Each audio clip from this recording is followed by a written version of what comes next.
안녕하세요. 우리 삶을 더욱 깊이 있게 만드는 이야기의 숲으로 여러분을 초대합니다. 오늘 이야기에 귀 기울여 주시는 여러분의 마음에 하나님의 따스한 평화가 깃들기를 기도합니다. 만약 오늘 이 이야기가 누군가의 닫힌 마음을 여는 작은 열쇠가 될 수 있다고 생각하신다면 이 영상을 공유하고 구독함으로써 선한 영향력을 함께 나누어 주시길 부탁드립니다. 여러분의 작은 행동 하나하나가 누군가에게는 큰 위로와 빛이 될 수 있습니다. 주님의 은총 속에서 이제 오늘의 이야기를 시작하겠습니다. 우리는 종종 정서적 학대라는 말을 들으면 누군가 악의를 품고 의도적으로 소리를 지르거나 모욕적인 말을 퍼붓는 장면을 떠올립니다. 하지만 우리 삶에서 가장 깊은 상처를 남기는 것들은 때로는 상처를 주려는 의도조차 없었던 사소한 말과 행동에서 비롯되곤 합니다. 마치 부슬비에 옷이 젖듯 우리는 자신도 모르는 사이에 누군가에게 깊은 마음의 상처를 주기도 하고 또 받기도 합니다. 어제 한 지인과의 대화에서 저는 이 사실을 다시 한번 깨달았습니다. 제가 정서적 학대라는 표현을 사용했을 때 상대방은 그것을 의도적인가의 행위로만 받아들였던 것입니다. 하지만 진실은 다릅니다. 우리 부모님 세대를 포함한 우리 모두는 때로는 전혀 의식하지 못한 채 다른 사람에게 해를 끼치는 행동을 할 수 있습니다. 물론 교묘하게 계획된 악의적인 행동도 존재하지만 대부분의 경우 상처는 우리의 무지나 미성숙함 속에서 태어납니다. 오늘 저는 바로 그 지점에 대해 이야기하고자 합니다. 비록 당신이 의도하지 않았더라도 주변 사람들에게 깊은 정서적 상처와 트라우마를 남길 수 있는 미묘하지만 강력한 행동들에 대해서 말입니다. 이러한 상처들이 반복적으로 쌓일 때 우리는 이것을 복합외상, 즉 관계 속에서 비롯되는 깊은 트라우마라고 부릅니다. 첫 번째는 목소리 톤의 변화입니다.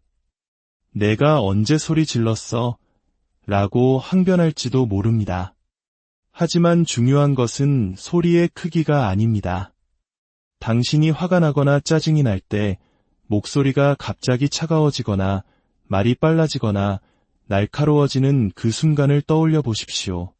비록 고함을 지르지 않았더라도 듣는 사람의 신경계는 그 미세한 변화를 위협으로 감지합니다. 이는 생존을 위한 본능적인 투쟁도피 반응을 촉발시킵니다. 어린 시절 부모님의 기분을 살피기 위해 늘 촉각을 곤두세웠던 경험이 있으신가요? 한국 문화에서 우리는 흔히 이것을 눈치를 본다고 표현합니다. 부모님의 미세한 표정 변화나 목소리 톤의 작은 차이에도 무슨 일이 있구나 직감하며 불안에 떨어야 했던 아이는 성인이 되어서도 만성적인 과잉각성 상태에 놓이게 됩니다. 직장 상사의 목소리가 조금만 싸늘해져도 혹은 동료가 통화하며 화를 내는 소리만 들어도 심장이 쿵하고 내려앉는 경험을 하게 되는 것이죠.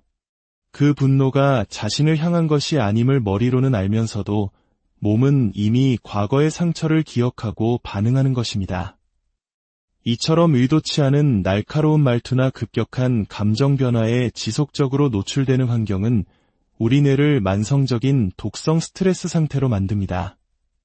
스트레스 호르몬인 코르티솔이 과도하게 분비되면서 처음에는 염증을 억제하지만 결국에는 오히려 염증을 증가시키고 우리 몸과 마음을 병들게 합니다. 두 번째는 정서적 유착입니다. 이는 당신과 다른 사람, 특히 자녀 사이에 건강한 감정적 경계가 존재하지 않는 상태를 의미합니다. 부모가 자신의 감정을 스스로 감당하지 못하고 그 거대한 감정의 파도를 자녀에게 계속해서 쏟아내는 경우를 말합니다. 그러면서 정작 자녀가 자신의 감정을 표현하는 것은 억압합니다. 아빠 때문에 너무 힘들어. 오늘 회사에서 이런 일이 있었는데 정말 화가 나와 같은 말을 어린 자녀에게 털어놓는 것은 자녀를 자신의 감정을 조절해주는 도구로 혹은 감정 쓰레기통으로 사용하는 것과 같습니다. 이런 환경에서 자란 아이는 자신도 모르게 부모화됩니다. 즉, 아이가 부모의 부모 역할을 하게 되는 것이죠. 아이는 엄마가 괜찮아야 나도 괜찮을 수 있다는 생존 법칙을 터득하게 됩니다. 그리고 부모의 기분이 좋지 않은 것을 감지하면 그것을 해결하는 것이 자신의 임무라고 여기게 됩니다. 이는 훗날 다른 사람의 비위를 맞추기 위해 자신의 감정을 억누르는 사람 기쁘게 하는 사람으로 성장하게 만들고 타인의 감정에 강박적으로 책임감을 느끼게 하는 원인이 됩니다. 세 번째는 정서적 방임입니다. 정서적 방임은 눈에 보이는 학대와 달리 부재로 인해 상처를 줍니다. 아이에게 오늘 하루 어땠는지 물어봐 주지 않는 것, 아이가 슬픔이나 분노를 표현할 때 그것을 축소하거나 회피하고 외면하는 것.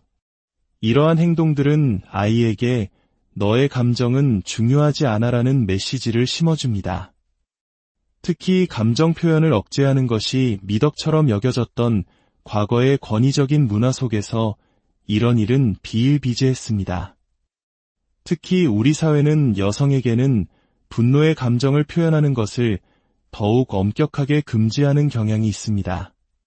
슬픔은 허용될지언정 분노는 여성스럽지 못한 것으로 치부되곤 했죠.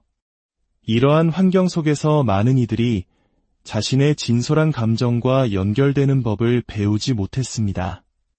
자신의 감정 세계를 돌보는 방법을 배우지 못한 채 어른이 되었고 그 결과 자신의 감정을 마주하는 것이 두려워 타인의 감정에만 집중하며 살아가게 됩니다. 자신의 감정을 돌봐주는 사람 없이 광활한 감정의 세계에 홀로 남겨지는 것, 이 또한 보이지 않는 거대한 학대입니다. 네 번째는 감정의 무시와 무효화입니다. 이는 상대방의 감정이나 생각을 근본적으로 부정하는 환경을 말합니다. 내가 뭘 안다고 그래. 별것도 아닌 걸 가지고 유난 떨지 마. 무섭긴 뭐가 무서워. 넌 그런 거 무서워하면 안 돼. 와 같은 말들이 여기에 해당합니다. 특히 부모와 자녀 사이의 엄격한 위계 질서를 강조하는 가정에서 흔히 나타날 수 있습니다. 부모는 자신의 경험과 판단이 항상 옳다고 믿으며 아이의 고유한 감정과 생각을 틀린 것 또는 미숙한 것으로 치부해버립니다. 이러한 경험이 반복되면 우리는 궁극적으로 자기 자신을 믿지 못하게 됩니다. 이것이 바로 가스라이팅의 핵심입니다. 나의 현실 감각이 계속해서 부정당하면서 내가 느끼는 감정이 정말 맞는 걸까? 내가 이상한 건가? 라며 스스로를 의심하게 되는 것입니다. 어린아이에게 자신의 존재와 감정을 부정당하는 것만큼 큰 혼란과 상처는 없습니다. 다섯 번째는 수동 공격성과 교묘한 비난입니다. 농담인데 왜 그렇게 심각하게 받아들여? 라는 말 뒤에 숨은 가시 돋친 비판을 경험해 본 적 있으신가요? 직접적으로 불만을 표현하는 대신 비꼬거나 뒤에서 칭찬하는 척하며 깎아내리거나 끊임없이 미묘한 비판을 흘리는 행동이 바로 수동 공격성입니다. 이런 사람과 함께 있으면 명확한 이유는 모르겠지만 계속해서 기분이 불쾌하고 찝찝하며 에너지가 소진되는 느낌을 받습니다. 이것은 상대방의 자신감을 교묘하게 깎아내리려는 정서적 조종의 한 형태입니다. 특히 자기애적 성향이 강하거나 정서적으로 미성숙한 사람들에게서 자주 나타나는 행동 패턴입니다. 이러한 환경에 지속적으로 노출되면 우리는 내면화된 자기혐오와 부정성에 시달리게 됩니다. 끊임없는 비판과 조롱 속에서 자신의 정체성을 잃고 스스로가 누구인지조차 헷갈리게 되는 것입니다. 마지막 여섯 번째는 인격 모독적인 호칭 사용입니다. 멍청하긴, 바보하냐? 와 같은 말들, 심지어는 입에 담기 힘든 욕설을 가족에게 사용하는 것입니다. 그냥 장난으로 한 말이야, 혹은 화가 나서 그랬어라고 변명할지 모르지만 이러한 말들은 상대방의 가슴에 지워지지 않는 낙인처럼 새겨집니다. 특히 부모가 자녀에게 이러한 말을 반복적으로 사용한다면 아이는 그 말을 내면화하여 나는 정말 멍청한 사람이구나. 나는 사랑받을 가치가 없는 존재구나라고 믿게 됩니다. 말은 단순히 공기를 통과하는 소리가 아닙니다. 말은 한 사람의 정체성을 만들고 영혼을 살리기도 죽이기도 하는 강력한 힘을 지니고 있습니다. 오늘 나눈 이 이야기들이 어쩌면 누군가에게는 불편하게 다가올 수도 있습니다. 과거의 아픈 기억을 떠올리게 하거나 혹은 나 자신이 누군가에게 그런 상처를 주었을지도 모른다는 죄책감을 느끼게 할 수도 있습니다. 하지만 이야기의 목적은 비난이 아닙니다. 바로 인식입니다. 우리가 무엇을 하고 있는지 깨닫는 것, 그것이 바로 치유와 변화의 첫걸음입니다. 우리는 모두 완벽하지 않습니다. 우리 역시 부모님으로부터, 그리고 그 부모님은 또 그들의 부모님으로부터 상처와 미성숙함을 대물림받았을지 모릅니다. 중요한 것은 이 아픔의 고리를 나의 세대에서 인식하고 끊어내기 위해 노력하는 것입니다. 오늘 하루 당신의 말이 누군가를 핥히는 칼이 아니라 따뜻하게 감싸주는 담요가 되기를 소망합니다. 당신의 존재가 다른 이에게 상처가 아닌 치유가 되기를 기도합니다. 여러분과 여러분이 사랑하는 모든 이들의 삶에 하나님의 크신 축복과 위로가 함께하기를 바라며 오늘의 이야기를 마칩니다. 평안한 하루 안녕하세요. 우리 삶을 더욱 깊이 있게 만드는 이야기의 숲으로 여러분을 초대합니다. 오늘 이야기에 귀 기울여 주시는 여러분의 마음에 하나님의 따스한 평화가 깃들기를 기도합니다. 만약 오늘 이 이야기가 누군가의 닫힌 마음을 여는 작은 열쇠가 될 수 있다고 생각하신다면 이 영상을 공유하고 구독함으로써 선한 영향력을 함께 나누어 주시길 부탁드립니다. 여러분의 작은 행동 하나하나가 누군가에게는 큰 위로와 빛이 될 수 있습니다. 주님의 은총 속에서 이제 오늘의 이야기를 시작하겠습니다. 우리는 종종 정서적 학대라는 말을 들으면 누군가 악의를 품고 의도적으로 소리를 지르거나 모욕적인 말을 퍼붓는 장면을 떠올립니다. 하지만 우리 삶에서 가장 깊은 상처를 남기는 것들은 때로는 상처를 주려는 의도조차 없었던 사소한 말과 행동에서 비롯되곤 합니다. 마치 부슬비에 옷이 젖듯 우리는 자신도 모르는 사이에 누군가에게 깊은 마음의 상처를 주기도 하고 또 받기도 합니다. 어제 한 지인과의 대화에서 저는 이 사실을 다시 한번 깨달았습니다. 제가 정서적 학대라는 표현을 사용했을 때 상대방은 그것을 의도적인가의 행위로만 받아들였던 것입니다. 하지만 진실은 다릅니다. 우리 부모님 세대를 포함한 우리 모두는 때로는 전혀 의식하지 못한 채 다른 사람에게 해를 끼치는 행동을 할 수 있습니다. 물론 교묘하게 계획된 악의적인 행동도 존재하지만 대부분의 경우 상처는 우리의 무지나 미성숙함 속에서 태어납니다. 오늘 저는 바로 그 지점에 대해 이야기하고자 합니다. 비록 당신이 의도하지 않았더라도 주변 사람들에게 깊은 정서적 상처와 트라우마를 남길 수 있는 미묘하지만 강력한 행동들에 대해서 말입니다. 이러한 상처들이 반복적으로 쌓일 때 우리는 이것을 복합외상, 즉 관계 속에서 비롯되는 깊은 트라우마라고 부릅니다. 첫 번째는 목소리 톤의 변화입니다. 내가 언제 소리 질렀어? 라고 항변할지도 모릅니다. 하지만 중요한 것은 소리의 크기가 아닙니다. 당신이 화가 나거나 짜증이 날 때 목소리가 갑자기 차가워지거나 말이 빨라지거나 날카로워지는 그 순간을 떠올려 보십시오. 비록 고함을 지르지 않았더라도 듣는 사람의 신경계는 그 미세한 변화를 위협으로 감지합니다. 이는 생존을 위한 본능적인 투쟁도피 반응을 촉발시킵니다. 어린 시절 부모님의 기분을 살피기 위해 늘 촉각을 곤두세웠던 경험이 있으신가요? 한국 문화에서 우리는 흔히 이것을 눈치를 본다고 표현합니다. 부모님의 미세한 표정 변화나 목소리 톤의 작은 차이에도 무슨 일이 있구나 직감하며 불안에 떨어야 했던 아이는 성인이 되어서도 만성적인 과잉 각성 상태에 놓이게 됩니다. 직장 상사의 목소리가 조금만 싸늘해져도 혹은 동료가 통화하며 화를 내는 소리만 들어도 심장이 쿵하고 내려앉는 경험을 하게 되는 것이죠. 그 분노가 자신을 향한 것이 아님을 머리로는 알면서도 몸은 이미 과거의 상처를 기억하고 반응하는 것입니다. 이처럼 의도치 않은 날카로운 말투나 급격한 감정 변화에 지속적으로 노출되는 환경은 우리 뇌를 만성적인 독성 스트레스 상태로 만듭니다. 스트레스 호르몬인 코르티솔이 과도하게 분비되면서 처음에는 염증을 억제하지만 결국에는 오히려 염증을 증가시키고 우리 몸과 마음을 병들게 합니다. 두 번째는 정서적 유착입니다.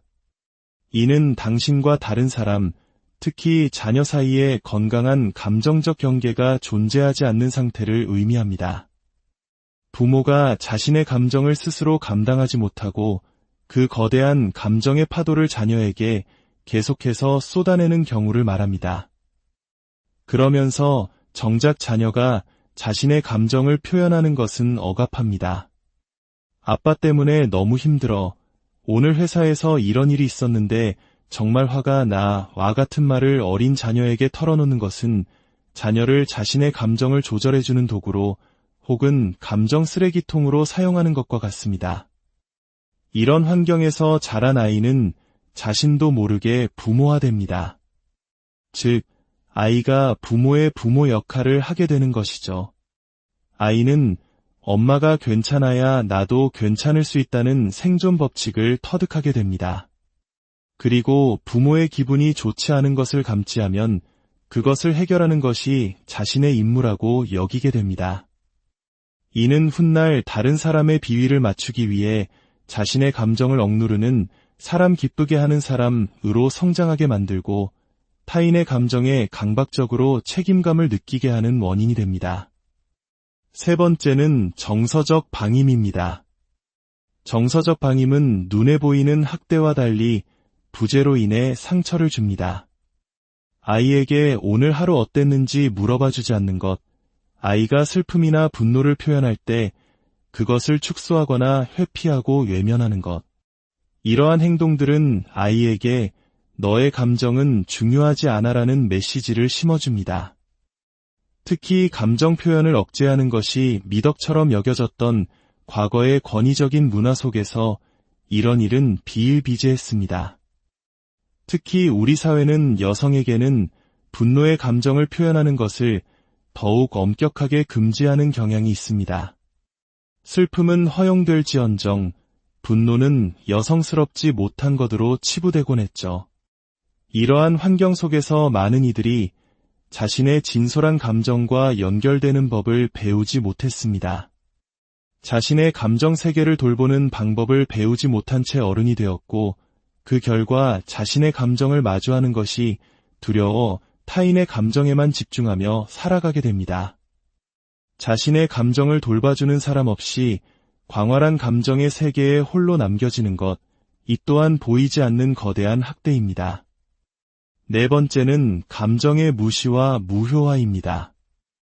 이는 상대방의 감정이나 생각을 근본적으로 부정하는 환경을 말합니다. 내가 뭘 안다고 그래. 별것도 아닌 걸 가지고 유난 떨지 마. 무섭긴 뭐가 무서워. 넌 그런 거 무서워하면 안 돼. 와 같은 말들이 여기에 해당합니다. 특히 부모와 자녀 사이의 엄격한 위계 질서를 강조하는 가정에서 흔히 나타날 수 있습니다. 부모는 자신의 경험과 판단이 항상 옳다고 믿으며 아이의 고유한 감정과 생각을 틀린 것 또는 미숙한 것으로 치부해버립니다. 이러한 경험이 반복되면 우리는 궁극적으로 자기 자신을 믿지 못하게 됩니다. 이것이 바로 가스라이팅의 핵심입니다. 나의 현실 감각이 계속해서 부정당하면서 내가 느끼는 감정이 정말 맞는 걸까? 내가 이상한 건가? 라며 스스로를 의심하게 되는 것입니다. 어린 아이에게 자신의 존재와 감정을 부정당하는 것만큼 큰 혼란과 상처는 없습니다. 다섯 번째는 수동 공격성과 교묘한 비난입니다. 농담인데 왜 그렇게 심각하게 받아들여? 라는 말 뒤에 숨은 가시 돋친 비판을 경험해 본 적 있으신가요? 직접적으로 불만을 표현하는 대신 비꼬거나 뒤에서 칭찬하는 척하며 깎아내리거나 끊임없이 미묘한 비판을 흘리는 행동이 바로 수동 공격성입니다. 이런 사람과 함께 있으면 명확한 이유는 모르겠지만 계속해서 기분이 불쾌하고 찝찝하며 에너지가 소진되는 느낌을 받습니다.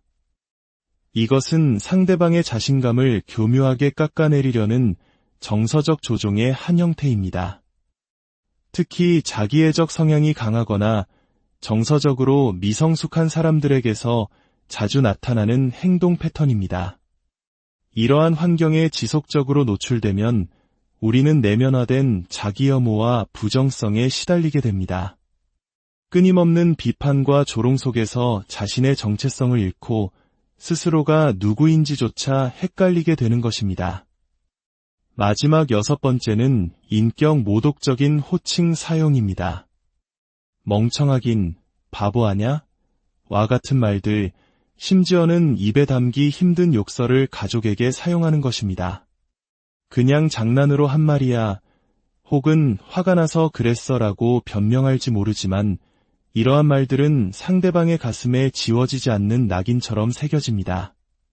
특히 부모가 자녀에게 이러한 말을 반복적으로 사용한다면 아이는 그 말을 내면화하여 나는 정말 멍청한 사람이구나, 나는 사랑받을 가치가 없는 존재구나라고 믿게 됩니다.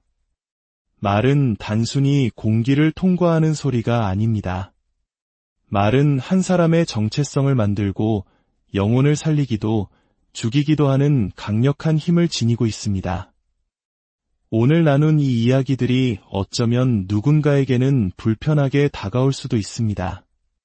과거의 아픈 기억을 떠올리게 하거나 혹은 나 자신이 누군가에게 그런 상처를 주었을지도 모른다는 죄책감을 느끼게 할 수도 있습니다. 하지만 이야기의 목적은 비난이 아닙니다. 바로 인식입니다. 우리가 무엇을 하고 있는지 깨닫는 것, 그것이 바로 치유와 변화의 첫걸음입니다. 우리는 모두 완벽하지 않습니다.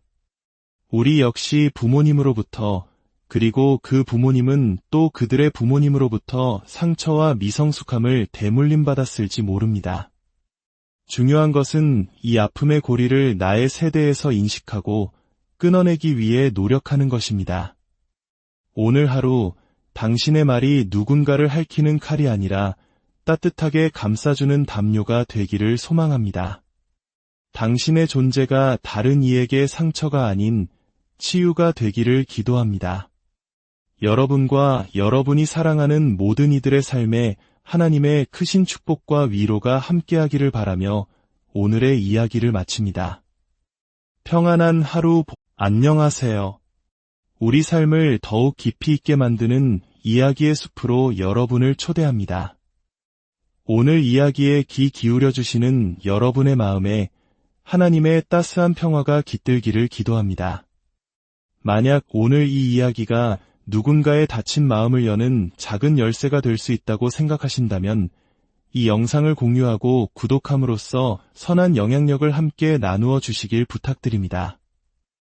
여러분의 작은 행동 하나하나가 누군가에게는 큰 위로와 빛이 될 수 있습니다.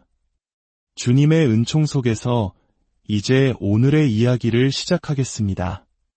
우리는 종종 정서적 학대라는 말을 들으면 누군가 악의를 품고 의도적으로 소리를 지르거나 모욕적인 말을 퍼붓는 장면을 떠올립니다. 하지만 우리 삶에서 가장 깊은 상처를 남기는 것들은 때로는 상처를 주려는 의도조차 없었던 사소한 말과 행동에서 비롯되곤 합니다. 마치 부슬비에 옷이 젖듯 우리는 자신도 모르는 사이에 누군가에게 깊은 마음의 상처를 주기도 하고 또 받기도 합니다. 어제 한 지인과의 대화에서 저는 이 사실을 다시 한번 깨달았습니다. 제가 정서적 학대라는 표현을 사용했을 때 상대방은 그것을 의도적인가의 행위로만 받아들였던 것입니다. 하지만 진실은 다릅니다. 우리 부모님 세대를 포함한 우리 모두는 때로는 전혀 의식하지 못한 채 다른 사람에게 해를 끼치는 행동을 할 수 있습니다. 물론 교묘하게 계획된 악의적인 행동도 존재하지만 대부분의 경우 상처는 우리의 무지나 미성숙함 속에서 태어납니다. 오늘 저는 바로 그 지점에 대해 이야기하고자 합니다. 비록 당신이 의도하지 않았더라도 주변 사람들에게 깊은 정서적 상처와 트라우마를 남길 수 있는 미묘하지만 강력한 행동들에 대해서 말입니다. 이러한 상처들이 반복적으로 쌓일 때 우리는 이것을 복합외상, 즉 관계 속에서 비롯되는 깊은 트라우마라고 부릅니다. 첫 번째는 목소리 톤의 변화입니다. 내가 언제 소리 질렀어? 라고 항변할지도 모릅니다. 하지만 중요한 것은 소리의 크기가 아닙니다. 당신이 화가 나거나 짜증이 날 때 목소리가 갑자기 차가워지거나 말이 빨라지거나 날카로워지는 그 순간을 떠올려 보십시오. 비록 고함을 지르지 않았더라도 듣는 사람의 신경계는 그 미세한 변화를 위협으로 감지합니다.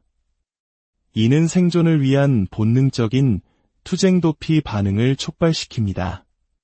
어린 시절 부모님의 기분을 살피기 위해 늘 촉각을 곤두세웠던 경험이 있으신가요? 한국 문화에서 우리는 흔히 이것을 눈치를 본다고 표현합니다. 부모님의 미세한 표정 변화나 목소리 톤의 작은 차이에도 무슨 일이 있구나 직감하며 불안에 떨어야 했던 아이는 성인이 되어서도 만성적인 과잉각성 상태에 놓이게 됩니다. 직장 상사의 목소리가 조금만 싸늘해져도 혹은 동료가 통화하며 화를 내는 소리만 들어도 심장이 쿵하고 내려앉는 경험을 하게 되는 것이죠. 그 분노가 자신을 향한 것이 아님을 머리로는 알면서도 몸은 이미 과거의 상처를 기억하고 반응하는 것입니다. 이처럼 의도치 않은 날카로운 말투나 급격한 감정 변화에 지속적으로 노출되는 환경은 우리 뇌를 만성적인 독성 스트레스 상태로 만듭니다. 스트레스 호르몬인 코르티솔이 과도하게 분비되면서 처음에는 염증을 억제하지만 결국에는 오히려 염증을 증가시키고 우리 몸과 마음을 병들게 합니다. 두 번째는 정서적 유착입니다. 이는 당신과 다른 사람, 특히 자녀 사이에 건강한 감정적 경계가 존재하지 않는 상태를 의미합니다. 부모가 자신의 감정을 스스로 감당하지 못하고 그 거대한 감정의 파도를 자녀에게 계속해서 쏟아내는 경우를 말합니다. 그러면서 정작 자녀가 자신의 감정을 표현하는 것은 억압합니다. 아빠 때문에 너무 힘들어. 오늘 회사에서 이런 일이 있었는데 정말 화가 나와 같은 말을 어린 자녀에게 털어놓는 것은 자녀를 자신의 감정을 조절해주는 도구로 혹은 감정 쓰레기통으로 사용하는 것과 같습니다. 이런 환경에서 자란 아이는 자신도 모르게 부모화됩니다. 즉, 아이가 부모의 부모 역할을 하게 되는 것이죠. 아이는 엄마가 괜찮아야 나도 괜찮을 수 있다는 생존 법칙을 터득하게 됩니다. 그리고 부모의 기분이 좋지 않은 것을 감지하면 그것을 해결하는 것이 자신의 임무라고 여기게 됩니다. 이는 훗날 다른 사람의 비위를 맞추기 위해 자신의 감정을 억누르는 사람 기쁘게 하는 사람으로 성장하게 만들고 타인의 감정에 강박적으로 책임감을 느끼게 하는 원인이 됩니다. 세 번째는 정서적 방임입니다. 정서적 방임은 눈에 보이는 학대와 달리 부재로 인해 상처를 줍니다. 아이에게 오늘 하루 어땠는지 물어봐주지 않는 것, 아이가 슬픔이나 분노를 표현할 때 그것을 축소하거나 회피하고 외면하는 것. 이러한 행동들은 아이에게 너의 감정은 중요하지 않아라는 메시지를 심어줍니다. 특히 감정 표현을 억제하는 것이 미덕처럼 여겨졌던 과거의 권위적인 문화 속에서 이런 일은 비일비재했습니다. 특히 우리 사회는 여성에게는 분노의 감정을 표현하는 것을 더욱 엄격하게 금지하는 경향이 있습니다. 슬픔은 허용될지언정 분노는 여성스럽지 못한 것으로 치부되곤 했죠. 이러한 환경 속에서 많은 이들이 자신의 진솔한 감정과 연결되는 법을 배우지 못했습니다. 자신의 감정 세계를 돌보는 방법을 배우지 못한 채 어른이 되었고, 그 결과 자신의 감정을 마주하는 것이 두려워 타인의 감정에만 집중하며 살아가게 됩니다. 자신의 감정을 돌봐주는 사람 없이 광활한 감정의 세계에 홀로 남겨지는 것, 이 또한 보이지 않는 거대한 학대입니다. 네 번째는 감정의 무시와 무효화입니다. 이는 상대방의 감정이나 생각을 근본적으로 부정하는 환경을 말합니다. 내가 뭘 안다고 그래. 별것도 아닌 걸 가지고 유난 떨지 마. 무섭긴 뭐가 무서워. 넌 그런 거 무서워하면 안 돼. 와 같은 말들이 여기에 해당합니다. 특히 부모와 자녀 사이의 엄격한 위계 질서를 강조하는 가정에서 흔히 나타날 수 있습니다. 부모는 자신의 경험과 판단이 항상 옳다고 믿으며 아이의 고유한 감정과 생각을 틀린 것 또는 미숙한 것으로 치부해버립니다. 이러한 경험이 반복되면 우리는 궁극적으로 자기 자신을 믿지 못하게 됩니다. 이것이 바로 가스라이팅의 핵심입니다. 나의 현실 감각이 계속해서 부정당하면서 내가 느끼는 감정이 정말 맞는 걸까? 내가 이상한 건가? 라며 스스로를 의심하게 되는 것입니다. 어린아이에게 자신의 존재와 감정을 부정당하는 것만큼 큰 혼란과 상처는 없습니다. 다섯 번째는 수동 공격성과 교묘한 비난입니다. 농담인데 왜 그렇게 심각하게 받아들여? 라는 말 뒤에 숨은 가시 돋친 비판을 경험해 본 적 있으신가요? 직접적으로 불만을 표현하는 대신 비꼬거나 뒤에서 칭찬하는 척하며 깎아내리거나 끊임없이 미묘한 비판을 흘리는 행동이 바로 수동 공격성입니다. 이런 사람과 함께 있으면 명확한 이유는 모르겠지만 계속해서 기분이 불쾌하고 찝찝하며 에너지가 소진되는 느낌을 받습니다. 이것은 상대방의 자신감을 교묘하게 깎아내리려는 정서적 조종의 한 형태입니다.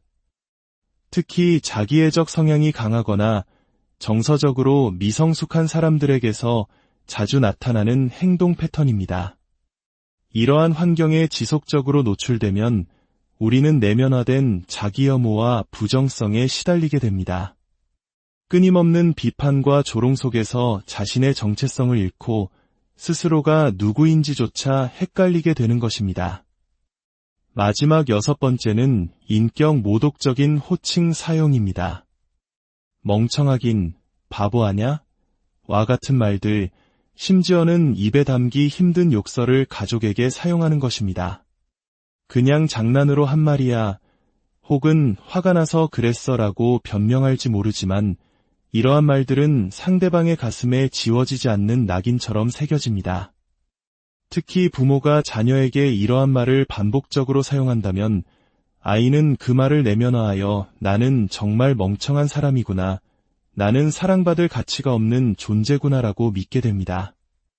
말은 단순히 공기를 통과하는 소리가 아닙니다.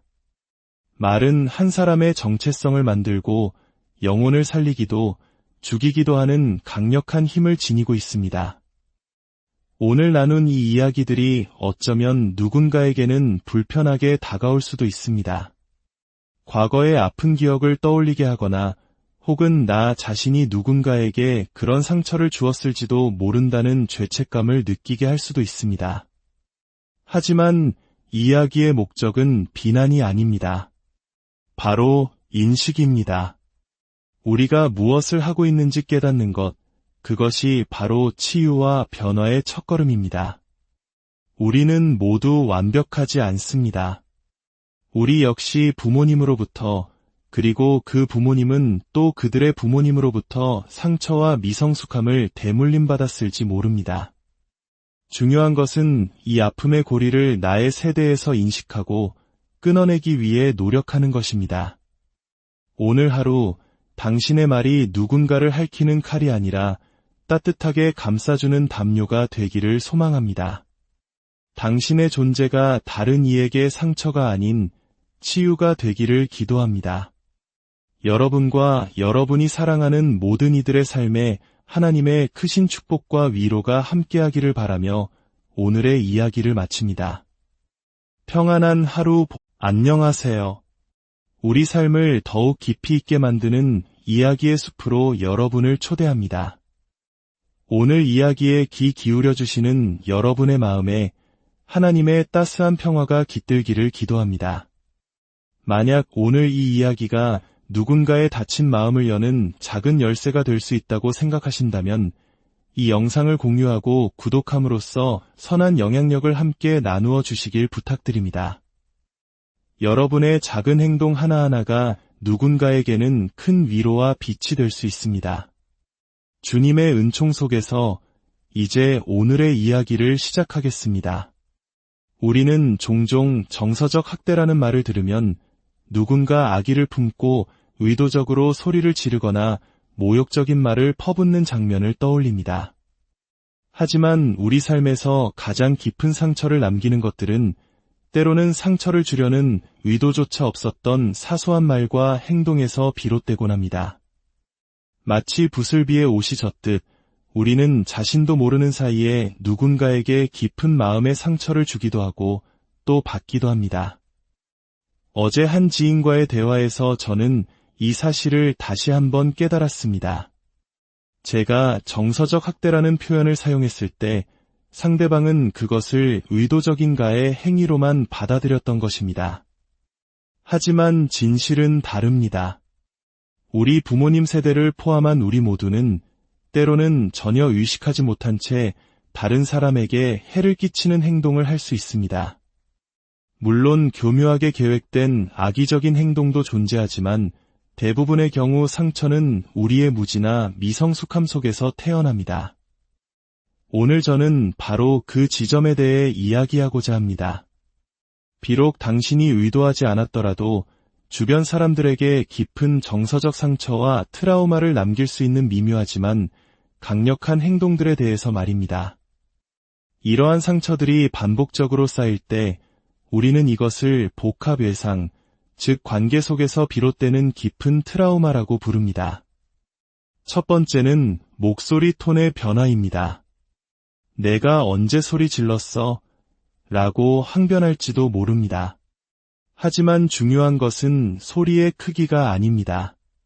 당신이 화가 나거나 짜증이 날 때 목소리가 갑자기 차가워지거나 말이 빨라지거나 날카로워지는 그 순간을 떠올려 보십시오. 비록 고함을 지르지 않았더라도 듣는 사람의 신경계는 그 미세한 변화를 위협으로 감지합니다. 이는 생존을 위한 본능적인 투쟁도피 반응을 촉발시킵니다. 어린 시절 부모님의 기분을 살피기 위해 늘 촉각을 곤두세웠던 경험이 있으신가요? 한국 문화에서 우리는 흔히 이것을 눈치를 본다고 표현합니다. 부모님의 미세한 표정 변화나 목소리 톤의 작은 차이에도 무슨 일이 있구나 직감하며 불안에 떨어야 했던 아이는 성인이 되어서도 만성적인 과잉 각성 상태에 놓이게 됩니다. 직장 상사의 목소리가 조금만 싸늘해져도 혹은 동료가 통화하며 화를 내는 소리만 들어도 심장이 쿵하고 내려앉는 경험을 하게 되는 것이죠. 그 분노가 자신을 향한 것이 아님을 머리로는 알면서도 몸은 이미 과거의 상처를 기억하고 반응하는 것입니다. 이처럼 의도치 않은 날카로운 말투나 급격한 감정 변화에 지속적으로 노출되는 환경은 우리 뇌를 만성적인 독성 스트레스 상태로 만듭니다. 스트레스 호르몬인 코르티솔이 과도하게 분비되면서 처음에는 염증을 억제하지만 결국에는 오히려 염증을 증가시키고 우리 몸과 마음을 병들게 합니다. 두 번째는 정서적 유착입니다. 이는 당신과 다른 사람, 특히 자녀 사이에 건강한 감정적 경계가 존재하지 않는 상태를 의미합니다. 부모가 자신의 감정을 스스로 감당하지 못하고 그 거대한 감정의 파도를 자녀에게 계속해서 쏟아내는 경우를 말합니다. 그러면서 정작 자녀가 자신의 감정을 표현하는 것은 억압합니다. 아빠 때문에 너무 힘들어. 오늘 회사에서 이런 일이 있었는데 정말 화가 나와 같은 말을 어린 자녀에게 털어놓는 것은 자녀를 자신의 감정을 조절해주는 도구로 혹은 감정 쓰레기통으로 사용하는 것과 같습니다. 이런 환경에서 자란 아이는 자신도 모르게 부모화됩니다. 즉, 아이가 부모의 부모 역할을 하게 되는 것이죠. 아이는 엄마가 괜찮아야 나도 괜찮을 수 있다는 생존 법칙을 터득하게 됩니다. 그리고 부모의 기분이 좋지 않은 것을 감지하면 그것을 해결하는 것이 자신의 임무라고 여기게 됩니다. 이는 훗날 다른 사람의 비위를 맞추기 위해 자신의 감정을 억누르는 사람 기쁘게 하는 사람으로 성장하게 만들고 타인의 감정에 강박적으로 책임감을 느끼게 하는 원인이 됩니다. 세 번째는 정서적 방임입니다. 정서적 방임은 눈에 보이는 학대와 달리 부재로 인해 상처를 줍니다. 아이에게 오늘 하루 어땠는지 물어봐 주지 않는 것, 아이가 슬픔이나 분노를 표현할 때 그것을 축소하거나 회피하고 외면하는 것. 이러한 행동들은 아이에게 너의 감정은 중요하지 않아라는 메시지를 심어줍니다. 특히 감정 표현을 억제하는 것이 미덕처럼 여겨졌던 과거의 권위적인 문화 속에서 이런 일은 비일비재했습니다. 특히 우리 사회는 여성에게는 분노의 감정을 표현하는 것을 더욱 엄격하게 금지하는 경향이 있습니다. 슬픔은 허용될지언정 분노는 여성스럽지 못한 것으로 치부되곤 했죠. 이러한 환경 속에서 많은 이들이 자신의 진솔한 감정과 연결되는 법을 배우지 못했습니다. 자신의 감정 세계를 돌보는 방법을 배우지 못한 채 어른이 되었고 그 결과 자신의 감정을 마주하는 것이 두려워 타인의 감정에만 집중하며 살아가게 됩니다. 자신의 감정을 돌봐주는 사람 없이 광활한 감정의 세계에 홀로 남겨지는 것, 이 또한 보이지 않는 거대한 학대입니다. 네 번째는 감정의 무시와 무효화입니다. 이는 상대방의 감정이나 생각을 근본적으로 부정하는 환경을 말합니다. 내가 뭘 안다고 그래. 별것도 아닌 걸 가지고 유난 떨지 마. 무섭긴 뭐가 무서워. 넌 그런 거 무서워하면 안 돼. 와 같은 말들이 여기에 해당합니다. 특히 부모와 자녀 사이의 엄격한 위계 질서를 강조하는 가정에서 흔히 나타날 수 있습니다. 부모는 자신의 경험과 판단이 항상 옳다고 믿으며 아이의 고유한 감정과 생각을 틀린 것 또는 미숙한 것으로 치부해버립니다. 이러한 경험이 반복되면 우리는 궁극적으로 자기 자신을 믿지 못하게 됩니다. 이것이 바로 가스라이팅의 핵심입니다. 나의 현실 감각이 계속해서 부정당하면서 내가 느끼는 감정이 정말 맞는 걸까? 내가 이상한 건가? 라며 스스로를 의심하게 되는 것입니다. 어린아이에게 자신의 존재와 감정을 부정당하는 것만큼 큰 혼란과 상처는 없습니다. 다섯 번째는 수동 공격성과 교묘한 비난입니다. 농담인데 왜 그렇게 심각하게 받아들여? 라는 말 뒤에 숨은 가시 돋친 비판을 경험해 본 적 있으신가요? 직접적으로 불만을 표현하는 대신 비꼬거나 뒤에서 칭찬하는 척하며 깎아내리거나 끊임없이 미묘한 비판을 흘리는 행동이 바로 수동 공격성입니다. 이런 사람과 함께 있으면 명확한 이유는 모르겠지만 계속해서 기분이 불쾌하고 찝찝하며 에너지가 소진되는 느낌을 받습니다. 이것은 상대방의 자신감을 교묘하게 깎아내리려는 정서적 조종의 한 형태입니다. 특히 자기애적 성향이 강하거나 정서적으로 미성숙한 사람들에게서 자주 나타나는 행동 패턴입니다. 이러한 환경에 지속적으로 노출되면 우리는 내면화된 자기혐오와 부정성에 시달리게 됩니다. 끊임없는 비판과 조롱 속에서 자신의 정체성을 잃고 스스로가 누구인지조차 헷갈리게 되는 것입니다.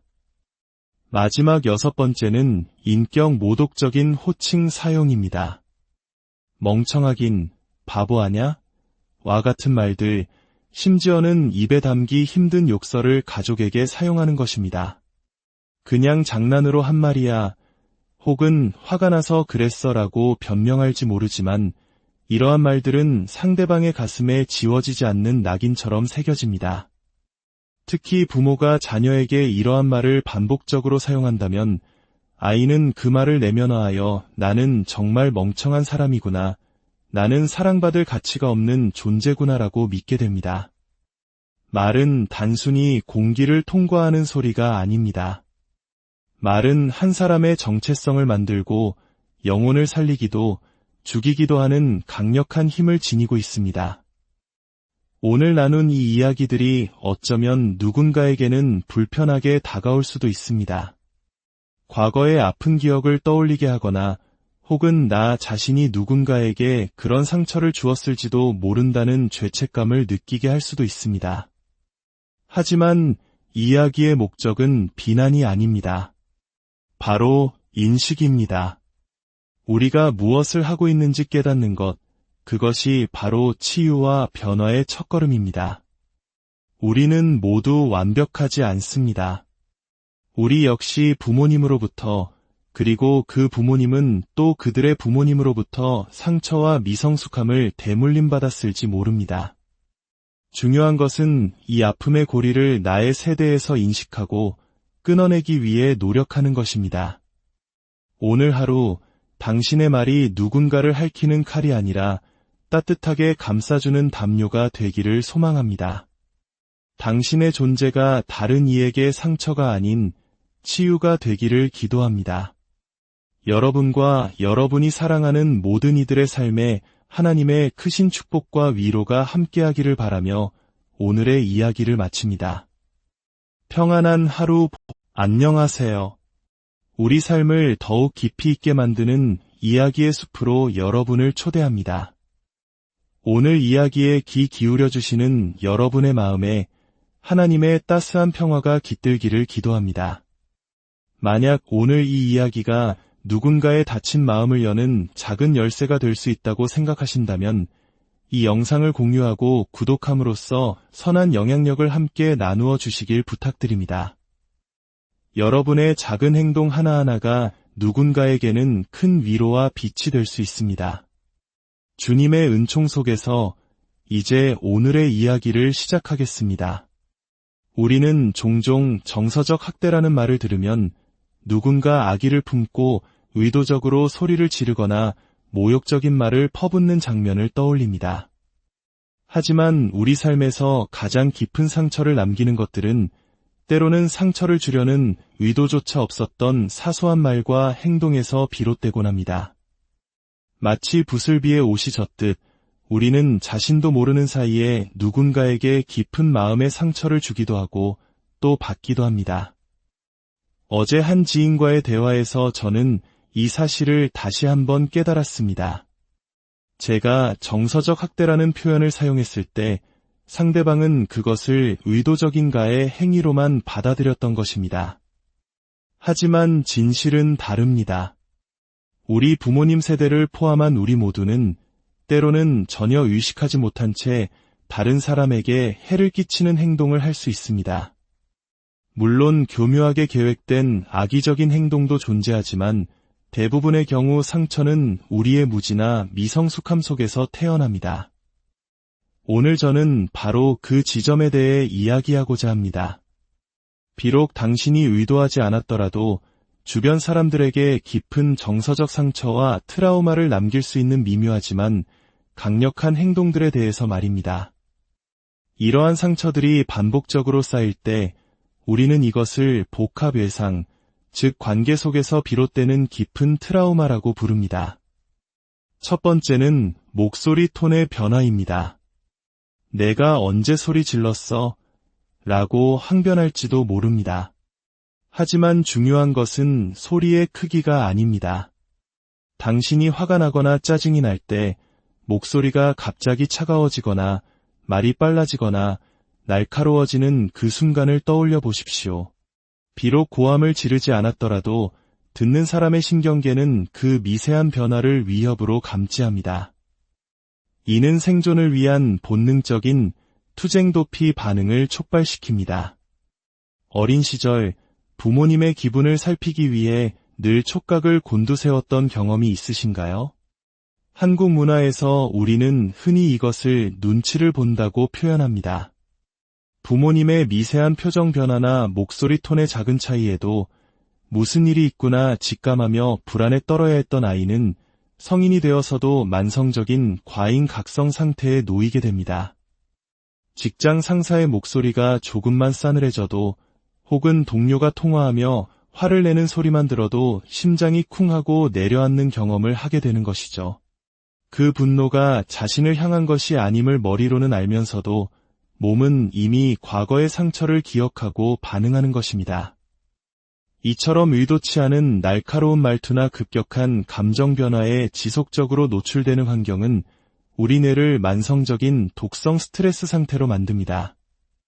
스트레스 호르몬인 코르티솔이 과도하게 분비되면서 처음에는 염증을 억제하지만 결국에는 오히려 염증을 증가시키고 우리 몸과 마음을 병들게 합니다. 두 번째는 정서적 유착입니다. 이는 당신과 다른 사람, 특히 자녀 사이에 건강한 감정적 경계가 존재하지 않는 상태를 의미합니다. 부모가 자신의 감정을 스스로 감당하지 못하고 그 거대한 감정의 파도를 자녀에게 계속해서 쏟아내는 경우를 말합니다. 그러면서 정작 자녀가 자신의 감정을 표현하는 것은 억압합니다. 아빠 때문에 너무 힘들어.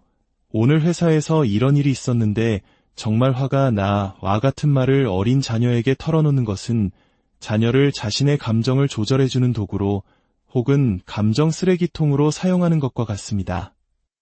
이런 환경에서 자란 아이는 자신도 모르게 부모화됩니다. 즉, 아이가 부모의 부모 역할을 하게 되는 것이죠. 아이는 엄마가 괜찮아야 나도 괜찮을 수 있다는 생존 법칙을 터득하게 됩니다. 그리고 부모의 기분이 좋지 않은 것을 감지하면 그것을 해결하는 것이 자신의 임무라고 여기게 됩니다. 이는 훗날 다른 사람의 비위를 맞추기 위해 자신의 감정을 억누르는 사람 기쁘게 하는 사람으로 성장하게 만들고 타인의 감정에 강박적으로 책임감을 느끼게 하는 원인이 됩니다. 세 번째는 정서적 방임입니다. 정서적 방임은 눈에 보이는 학대와 달리 부재로 인해 상처를 줍니다. 아이에게 오늘 하루 어땠는지 물어봐 주지 않는 것, 아이가 슬픔이나 분노를 표현할 때 그것을 축소하거나 회피하고 외면하는 것.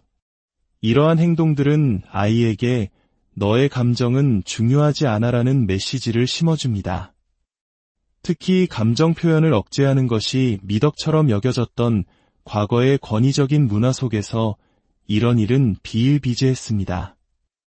특히 우리 사회는 여성에게는 분노의 감정을 표현하는 것을 더욱 엄격하게 금지하는 경향이 있습니다.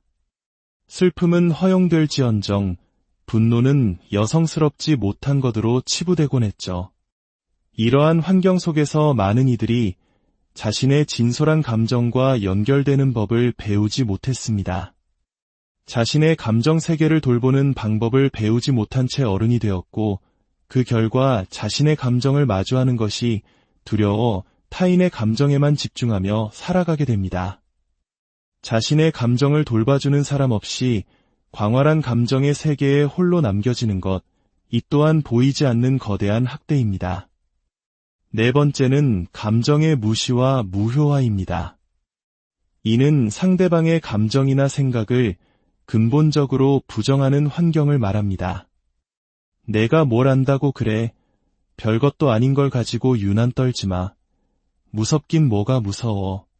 넌 그런 거 무서워하면 안 돼. 와 같은 말들이 여기에 해당합니다. 특히 부모와 자녀 사이의 엄격한 위계 질서를 강조하는 가정에서 흔히 나타날 수 있습니다. 부모는 자신의 경험과 판단이 항상 옳다고 믿으며 아이의 고유한 감정과 생각을 틀린 것 또는 미숙한 것으로 치부해버립니다. 이러한 경험이 반복되면 우리는 궁극적으로 자기 자신을 믿지 못하게 됩니다. 이것이 바로 가스라이팅의 핵심입니다. 나의 현실 감각이 계속해서 부정당하면서 내가 느끼는 감정이 정말 맞는 걸까? 내가 이상한 건가? 라며 스스로를 의심하게 되는 것입니다. 어린아이에게 자신의 존재와 감정을 부정당하는 것만큼 큰 혼란과 상처는 없습니다. 5번째는 수동 공격성과 교묘한 비난입니다. 농담인데 왜 그렇게 심각하게 받아들여? 라는 말 뒤에 숨은 가시 돋친 비판을 경험해 본 적 있으신가요? 직접적으로 불만을 표현하는 대신 비꼬거나 뒤에서 칭찬하는 척하며 깎아내리거나 끊임없이 미묘한 비판을 흘리는 행동이 바로 수동 공격성입니다. 이런 사람과 함께 있으면 명확한 이유는 모르겠지만 계속해서 기분이 불쾌하고 찝찝하며 에너지가 소진되는 느낌을 받습니다. 이것은 상대방의 자신감을 교묘하게 깎아내리려는 정서적 조종의 한 형태입니다. 특히 자기애적 성향이 강하거나 정서적으로 미성숙한 사람들에게서 자주 나타나는 행동 패턴입니다. 이러한 환경에 지속적으로 노출되면 우리는 내면화된 자기혐오와 부정성에 시달리게 됩니다. 끊임없는 비판과 조롱 속에서 자신의 정체성을 잃고 스스로가 누구인지조차 헷갈리게 되는 것입니다. 마지막 6번째는 인격 모독적인 호칭 사용입니다. 멍청하긴, 바보하냐? 와 같은 말들, 심지어는 입에 담기 힘든 욕설을 가족에게 사용하는 것입니다. 그냥 장난으로 한 말이야, 혹은 화가 나서 그랬어라고 변명할지 모르지만 이러한 말들은 상대방의 가슴에 지워지지 않는 낙인처럼 새겨집니다. 특히 부모가 자녀에게 이러한 말을 반복적으로 사용한다면 아이는 그 말을 내면화하여 나는 정말 멍청한 사람이구나, 나는 사랑받을 가치가 없는 존재구나라고 믿게 됩니다. 말은 단순히 공기를 통과하는 소리가 아닙니다. 말은 한 사람의 정체성을 만들고 영혼을 살리기도 죽이기도 하는 강력한 힘을 지니고 있습니다. 오늘 나눈 이 이야기들이 어쩌면 누군가에게는 불편하게 다가올 수도 있습니다. 과거의 아픈 기억을 떠올리게 하거나 혹은 나 자신이 누군가에게 그런 상처를 주었을지도 모른다는 죄책감을 느끼게 할 수도 있습니다. 하지만 이야기의 목적은 비난이 아닙니다. 바로 인식입니다. 우리가 무엇을 하고 있는지 깨닫는 것, 그것이 바로 치유와 변화의 첫걸음입니다. 우리는 모두 완벽하지 않습니다. 우리 역시 부모님으로부터, 그리고 그 부모님은 또 그들의 부모님으로부터 상처와 미성숙함을 대물림받았을지 모릅니다. 중요한 것은 이 아픔의 고리를 나의 세대에서 인식하고 끊어내기 위해 노력하는 것입니다. 오늘 하루 당신의 말이 누군가를 핥히는 칼이 아니라 따뜻하게 감싸주는 담요가 되기를 소망합니다. 당신의 존재가 다른 이에게 상처가 아닌 치유가 되기를 기도합니다. 여러분과 여러분이 사랑하는 모든 이들의 삶에 하나님의 크신 축복과 위로가 함께하기를 바라며 오늘의 이야기를 마칩니다. 평안한 하루 안녕하세요. 우리 삶을 더욱 깊이 있게 만드는 이야기의 숲으로 여러분을 초대합니다. 오늘 이야기에 귀 기울여 주시는 여러분의 마음에 하나님의 따스한 평화가 깃들기를 기도합니다. 만약 오늘 이 이야기가 누군가의 닫힌 마음을 여는 작은 열쇠가 될 수 있다고 생각하신다면 이 영상을 공유하고 구독함으로써 선한 영향력을 함께 나누어 주시길 부탁드립니다. 여러분의 작은 행동 하나하나가 누군가에게는 큰 위로와 빛이 될 수 있습니다. 주님의 은총 속에서 이제 오늘의 이야기를 시작하겠습니다. 우리는 종종 정서적 학대라는 말을 들으면 누군가 악의를 품고 의도적으로 소리를 지르거나 모욕적인 말을 퍼붓는 장면을 떠올립니다. 하지만 우리 삶에서 가장 깊은 상처를 남기는 것들은 때로는 상처를 주려는 의도조차 없었던 사소한 말과 행동에서 비롯되곤 합니다. 마치 부슬비에 옷이 젖듯 우리는 자신도 모르는 사이에 누군가에게 깊은 마음의 상처를 주기도 하고 또 받기도 합니다. 어제 한 지인과의 대화에서 저는 이 사실을 다시 한번 깨달았습니다. 제가 정서적 학대라는 표현을 사용했을 때 상대방은 그것을 의도적인가의 행위로만 받아들였던 것입니다. 하지만 진실은 다릅니다. 우리 부모님 세대를 포함한 우리 모두는